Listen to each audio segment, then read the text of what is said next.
നീലേശ്വരത്ത് ഭക്ഷ്യവിഷബാധ. പാലായിലെ ഒരു തറവാട് കളിയാട്ടത്തിൽ നിന്നും അന്നദാനം സ്വീകരിച്ചവർക്കാണ് ഭക്ഷ്യവിഷബാധയേറ്റത്. ആശങ്ക വേണ്ടെന്നും ആരുടെയും നില ഗുരുതരമല്ലെന്നും ആരോഗ്യ വിഭാഗം അറിയിച്ചു.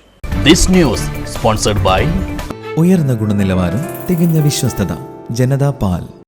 തറവാട് കളിയാട്ടത്തിൽ സംബന്ധിച്ച് ബുധനാഴ്ച അന്നദാനം സ്വീകരിച്ചവർക്കാണ് ഭക്ഷ്യവിഷബാധയേറ്റത്. ഛർദിയും വയറുവേദനയും വയറിളക്കവുമായി വ്യാഴാഴ്ച രാവിലെ മുതൽ തന്നെ ആളുകൾ അസാധാരണമാംവിധം നീലേശ്വരം താലൂക്ക് ആശുപത്രിയിൽ എത്തിയിരുന്നു.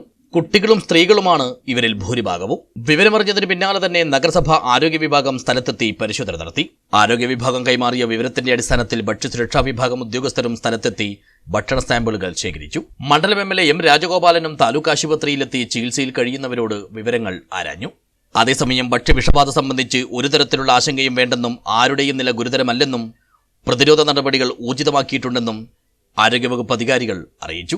News bureau, Cheruvathur.